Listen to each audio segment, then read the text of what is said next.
Shalom Bapak Ibu Saudara yang dikasihi Tuhan. Selamat pagi dan salam sejahtera di dalam kasih Tuhan kita Yesus Kristus. Jumpa kembali di podcast Renungan Pagi Mutiara hari ini yang setia menyapa dan menemani saudara di dalam doa dan renungan firman Tuhan. Dan di kesempatan pagi hari ini renungan firman Tuhan akan mengangkat judul Bapa yang Maha Pengampun. Nas firman Tuhan terambil dari Lukas pasal yang ke-15 ayat 21 sampai dengan ayat yang ke-24. Demikian firman Tuhan, kata anak itu kepadanya, Bapa, aku telah berdosa terhadap sorga dan terhadap Bapa.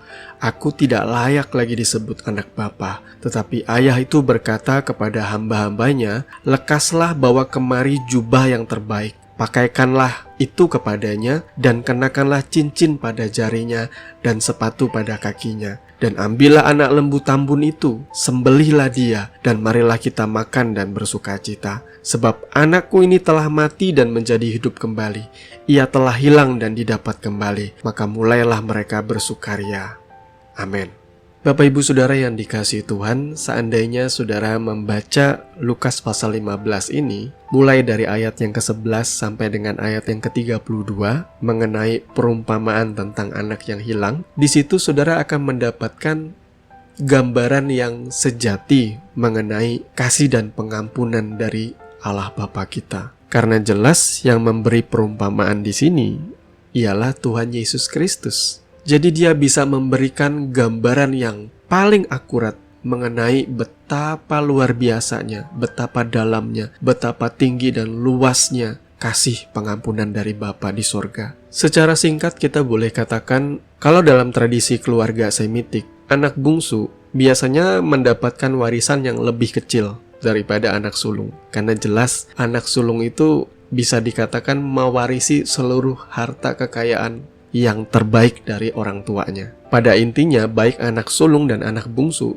merasakan bagaimana hidup bersama bapaknya, bagaimana kelimpahan yang ia nikmati, bagaimana standar kehidupan yang begitu nyaman. Tapi entah kenapa tiba-tiba si bungsu ini memutuskan untuk keluar dari rumah bapaknya. Dan ia meminta harta warisan sebagai hak atau bagiannya, dan kemudian ia pergi merantau ke negeri orang. Singkat cerita, dia menghambur-hamburkan atau menghabiskan harta warisan itu untuk berfoya-foya dan bersenang-senang sampai dikatakan firman Tuhan hartanya habis dan kemudian terjadi bencana kelaparan, dia jatuh miskin dan ia merana. Saking menderitanya, ia harus bekerja dengan orang dari bangsa lain karena dikatakan di situ ia mencari pekerjaan dan pekerjaan yang ada ialah pekerjaan untuk menjaga ternak babi. Dalam pandangan orang Yahudi, ketika seseorang Yahudi bekerja dengan orang kafir dan pekerjaannya ialah menjaga ternak babi, itu adalah pekerjaan yang sangat rendah, sangat hina. Saking miskinnya, ia bahkan ingin mengisi perutnya yang lapar itu dengan ampas dari makanan babi.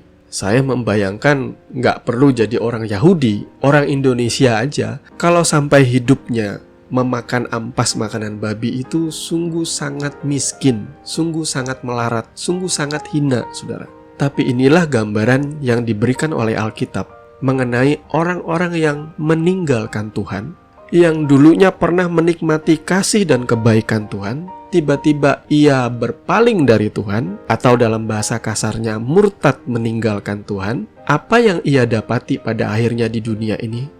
Tidak ada apa-apa selain penderitaan. Dan anak bungsu ini sadar bahwa jauh lebih berbahagia hidupnya ketika ia ada bersama-sama dengan bapaknya. Bahkan pegawai-pegawai atau buruh-buruh yang bekerja dengan bapaknya itu memiliki kehidupan yang jauh lebih baik daripada dia saat ini.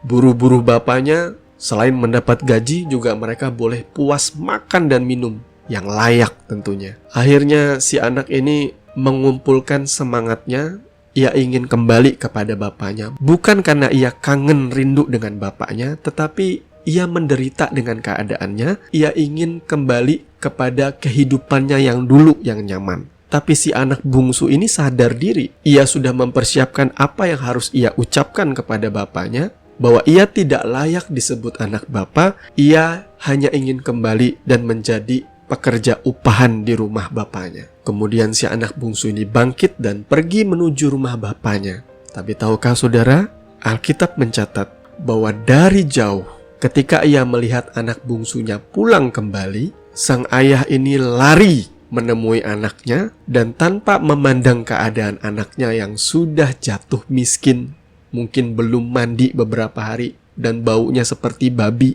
sang ayah ini langsung merangkul dan memeluk anaknya dengan mesra, dengan kerinduannya yang terdalam. Saya percaya si anak tersentuh dengan kasih bapaknya. Tetapi dialog yang sudah ia siapkan, ia ucapkan juga, "Bapa, aku telah berdosa terhadap sorga dan terhadap Bapa. Aku tidak layak lagi disebut anak Bapa." Yang luar biasa di sini ialah bapaknya sama sekali tidak menjawab apapun ucapan yang dilontarkan oleh sang anak bungsu. Sang bapa justru sibuk memanggil hamba-hambanya dan berkata, "Ambilkan jubah yang terbaik, ambilkan cincin emas dan sepatu dan kenakanlah itu kepada anak bungsuku."